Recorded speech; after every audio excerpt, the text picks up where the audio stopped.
শিক্ষা মন্ত্রণালয়ের উচ্চ কমিটি মন্ত্রণালয়ের কাছে সুপারিশ করেছে যে এই শরীফ শরীফের গল্প এটা বাদ দেওয়া হোক। জোরে বলেন আলহামদুলিল্লাহ। এটা কি বাদ দেওয়া হোক। এগুলো তো আপনারা বুঝবেন না। আপনারা কেন বুঝবেন না? এটা দিলে কি আর না দিলে কি, ওকে আমার পড়ার বিষয়। আর আপনি তো মরবেন কয়দিন পরে, চিন্তা করতে হবে আপনার জেনারেশন নিয়ে, বাচ্চা কাচ্চা নিয়ে, নাতি নাতনি নিয়ে, ঠিক কিনা ভাইরা? আবার নাহলে নিজে হাজি হয়ে কবরে ঢুকবেন আর পোলাপান হয়ে থাকবে একেবারে আলটা। কথা বুঝেন নাই? তো এটা আমাদের শুকরিয়া আদায় করা উচিত এবং দোয়াও করি আল্লাহ তাআলা বিশেষজ্ঞ কমিটিকে যেমন বুঝদান করেছে, আল্লাহ তাআলা যেন যারা উচ্চপদস্থ কর্মকর্তা আছে মন্ত্রণালয়ের, আল্লাহ তাআলা তাদের মাধ্যমেও যাতে করে এই বিষয়টাকে উজ্জ্ব করতে সহযোগিতা করে। সবাই বলেন আমিন। প্রিয় ভাইরা, আবার হিজরা, ট্রান্সজেন্ডার এই বিষয়গুলো নিয়ে অতীতে অনেক আলোচনা হয়েছে, নতুন করে আলোচনার কোনো প্রয়োজন নেই। তবে আমরা আমাদের অধিকারগুলো সঠিকভাবে মানুষকে দিতে পারছি না। কর্মমুখী শিক্ষা, দিনমুখী শিক্ষা, যারা আমরা দিন নিয়ে গবেষণা করছি মাদ্রাসায়, অনেক সময় অনেক মানুষ জিজ্ঞেস করে যে হুজুর ছেলেকে মাদ্রাসায় পড়াবো না স্কুলে পড়াবো? আলহামদুলিল্লাহ, অনেক অভিভাবক এখন সন্তানদেরকে মাদ্রাসায় দিচ্ছেন শুধুমাত্র নীতি নৈতিকতার কারণে, চাকরি বাকরির কারণে না। কথা বলেন ঠিক কিনা? মাদ্রাসায় ছাত্র বাড়ছে, এটা তো এখনকার মানে যারা গবেষক তারাই বলতেছে যে মাদ্রাসায় ছাত্রছাত্রী বাড়তেছে, স্কুলে কমতেছে। কারণটা কি? এলাকার ভিতরে আগে পরীক্ষা দিলে জিপিএ 5 পাইতো কম, মানে যেটারে পাইতো জিপিএ 5 ও 5 মহল্লা থেকে মানুষ দেখতে আসতো। আর এখন যারে জিজ্ঞেস করতেছি সেই জিপিএ 5, হয়তো বা মেধা ভালো হয়ে গেছে আর কি, আলহামদুলিল্লাহ। জিপিএ 5 এর তো অভাব নাই, কিন্তু মনুষ্যত্বের, মানুষ এবং মনুষ্যত্বের শিক্ষার বড় অভাব আমাদের ভিতরে, ঠিক কিনা ভাইরা? এই জন্য কোটটায় পড়তেছি, শিক্ষিত আমরা হচ্ছি কিন্তু আসল মনুষ্যত্বের মানুষ আমরা হতে পারছি। হিংসা বাড়ছে না কমছে? জোরে বলেন তো। অহংকার বেড়েছে না কমেছে? বাপ মাকে অবমূল্যায়ন করার সংখ্যা বেড়েছে না কমেছে? পর্দাহীনতা, চুরি বেড়েছে না কমেছে? সব কিছু বাড়ছে। কেন?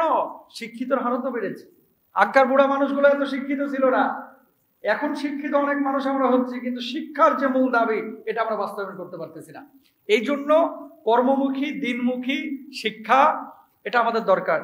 শুধুমাত্র পড়লাম, আচ্ছা গাধার পিঠে যদি মনে করেন 2 মণ ওজনের 200 কিতাব আপনি তুলে দেন, ছোট ছোট 200 কিতাব 2 মণ ওজন গাধার পিঠে তুলে দিচ্ছেন, গাধা কি করে? লাকড়িও টানে, আবার যদি বই উঠে দেন ও বইও টানবে, আবার যদি আটার বস্তা তুলে দেন এও টানবে। গাধা কি জানে পিঠের উপরে বাঁশ নাকি বই নাকি আটার বস্তা? জানে?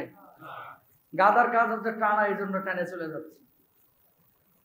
আপনি যদি শিক্ষিত হন, কি শিক্ষা আপনার ভিতরে আছে, কোন জ্ঞান আপনি বহন করছেন, এটা কিন্তু আপনাকে বুঝতে হবে যে আপনি কোন জ্ঞান আপনার ভিতরে নিয়ে চলতেছেন। কোরআনের জ্ঞান, হাদিসের জ্ঞান, মাসলা মাসাইলের জ্ঞান, না কোন জ্ঞানটা আপনার ভিতরে আছে? আর যদি কোন জ্ঞান আপনার ভিতরে আছে আপনি বাইর করতে না পারেন, ওই গাধার মতো আপনার অবস্থা হবে। পিঠের উপর আটার বস্তা, বইয়ের বস্তা নাকি বাঁশের বস্তা এটা আপনি জানলেন না, ওই গাধার মতো আপনার অবস্থাও তাই হবে। গাধা যেরকম গন্তব্যহীন, আপনি ওরকম গন্তব্যহীন হয়ে যাবেন, ঠিক কিনা ভাইরা? এই জন্য কি শিখছি? স্কুলে গিয়ে কিন্তু জিজ্ঞেস করে, এই মাদ্রাসায় এসে জিজ্ঞেস করে, হুজুর প্রত্যেকটা বাপ মার কথা, এই যে আশপাশে মাদ্রাসা আছে, হুজুর থাকতে পারেন এখানে, আমাদের কাছে যখন আসে জিজ্ঞেস করে, হুজুর বাংলা অঙ্ক ইংরেজি আছে কিনা? বুঝলেন? অবশ্যই দরকার। প্রত্যেকটা স্কুলে যেয়ে যদি বাপ মা জিজ্ঞেস করতো, এই কোরআন শিক্ষাটা দেওয়া হয় কিনা, আমপাড়াটা পড়ানো হয় কিনা, কায়দাটা আপনার পড়ানো হয় কিনা। কিন্ডার গার্ডেনে নাচ গান ঢুকছে কিন্তু কোরআন কিন্তু সব জায়গায় ঢুকে নাই। কথা বলেন ঠিক কিনা? এই জন্য মাদ্রাসায় যে যেমন বাংলা অঙ্ক ইংরেজির কথা জিজ্ঞেস করেন, কিন্ডার গার্ডেনে গিয়ে জিজ্ঞেস করেন যে ন্যূনতম ইসলামিক বেসিক নলেজ গুলা দেওয়া হয় কি হয় না। ভাইরা, আবার হিজড়ারা আমাদের সমাজের অংশ। ট্রান্সজেন্ডার এটা নিয়ে অনেক আলোচনা হয়েছে, নতুন করে আলোচনার কোনো দরকার নাই। কানে যদি কেউ না শুনে তাকে কি বলা হয়? শ্রবণ প্রতিবন্ধী। কেউ যদি চোখ কানা হয় মানে অন্ধ হয়, তাকে বলা হয় মানে অন্ধ, চক্ষু প্রতিবন্ধী। কারো যদি ঠ্যাং না থাকে ওকে বলা হয় লুলা, মানে প্রতিবন্ধী। হাত যদি বাঁকা চাকা হয় শারীরিক প্রতিবন্ধী। মুখে কথা যদি বলতে না পারে বাক প্রতিবন্ধী। লিঙ্গের মধ্যে লজ্জাস্থানে কারো যদি রোগ থাকে সে হচ্ছে লিঙ্গ প্রতিবন্ধী। ইসলাম রোগ দিয়েছে তাকে, রোগাক্রান্ত হিসেবেই আল্লাহ সুবহানাহু ওয়া তাআলা তাকে গণ্য করেছে, ঠিক কিনা? তার মানে কি বোঝা যায়? বোঝা গেল হিজড়ারা এই সমাজের একটা অংশ। হিজড়াদের যদি অসুস্থতা থাকে এটা তাদের লিঙ্গ প্রতিবন্ধীর মতো, এটা তাদের রোগ। তারা আমাদের সমাজের বোঝা না। জ্বর হলে যেমন ডাক্তারের কাছে যান, ক্যান্সার হলে যেমন ডাক্তারের কাছে যান, একজন হিজড়া বা তৃতীয় লিঙ্গের কেউ যদি থাকে সে ব্যক্তি তা চিকিৎসার জন্য ডাক্তারের কাছে যাবে, তারপরেও যদি না হয় সে তার মতো থাকবে। ইসলাম তাকে শারীরিক অধিকার দিয়েছে, কেমন? তাকে খাবার দিবে। আর্থিক অধিকার দিয়েছে, কেমন? বাপের যদি কোনো ছেলে বা কোনো মেয়ে হিজড়া হয়ে যায় তাহলে সে সম্পত্তিও পাবে। ইসলাম হিজড়াদেরকে মসজিদেও যেতে বলেছে। হ্যাঁ, সেটা নারীর মতো হতে পারে, হিজড়া পুরুষের মতো হতে পারে। আমাদের বাংলাদেশে অনেক মুসল্লি আছে, জেনে হোক না জেনে হোক, হিজড়া যদি মসজিদের সামনে আসে ওরা মনে করে যে ও মনে ভিক্ষা করতে এসেছে। কথা বলেন না কেন? যদি নামাজ পড়তে হয় সে আপনার পাশে দাঁড়ায়, আপনি হয়তো ধাক্কা মারিয়ে সরে হালাইব, ঠিক কিনা বলেন? আলী রাদিয়াল্লাহু তাআলা আনহু কি বলছেন খেয়াল করেন। আলী রাদিয়াল্লাহু তাআলা আনহুকে জিজ্ঞেস করা হলো, আলী, সমাজের মধ্যে কোনো মানুষ যদি এমন রোগাক্রান্ত হয়ে থাকে, হিজড়া হয়ে থাকে, খুনসা হয়ে থাকে, ইসলামের বিধিবিধান তার উপরে কিভাবে বর্তাবে? আলী রাদিয়াল্লাহু তাআলা আনহু জবাব দিলেন, ওই ব্যক্তি কোন লজ্জা স্থান দিয়ে প্রস্রাব করে, পেশাব করে, যদি ছেলের মতো অঙ্গ দিয়ে পেশাব করে তাহলে নামাজ পড়বে ছেলের মতো, পর্দা করবে ছেলের মতো, সম্পত্তি পাবে ছেলের মতো।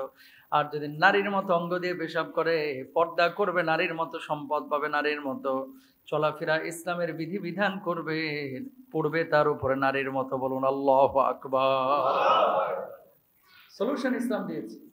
সুতরাং হিজড়া আমাদের সমাজের অংশ, এটা তাদের রোগ, তাদেরকে মূল্যায়ন করতে হবে। মাগার ট্রান্সজেন্ডারে যেগুলা কাইটা কুইটা তুমি নিজেরে ছেলে হওয়ার পরও মেয়ের মতো ভান করবা, জুতা দিয়ে পিটায় তোর চারা ফাটায় ফেলাইতে হবে, ঠিক কিনা ভাইরা? আপনি আওয়ামী লীগ করতে পারেন, বিএনপি করতে পারেন, জাতীয় পার্টি, আপনি যে কোনো দল করতে পারেন। যদি বলি যে আপনার ছেলে মেয়ের মতো হতে চায়, কাইটা কুইটা, কোন পাগল বাপ ছাড়া সুস্থ বাপ কি মেনে নিবে? কথা বলেন, মেনে নিবে?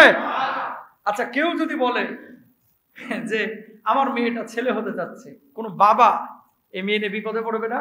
যে কোনো বাবা মা লজ্জা লাগবে সমাজের মধ্যে যে কি কি পয়দা করছে, কি জন্ম দিছো, ট্যাকেল দিতে পারো না, বাপ মা সারাক্ষণ মেজাজ খারাপ করে থাকবে। সুতরাং প্রিয় ভাইরা আমার, যেখান থেকে কথা বলতেছিলাম, হিজড়ারা আমাদের সমাজের অংশ, কিন্তু ট্রান্সজেন্ডার বা রূপান্তরকামী যে সমস্ত মানুষগুলো আছে, নিজেদের লজ্জাস্থানকে সার্জারি করে মনে মনে একটা কিছু ভাবতেছে, এই জন্য হয়ে যাওয়া, এটা ইসলাম সমর্থন করে না।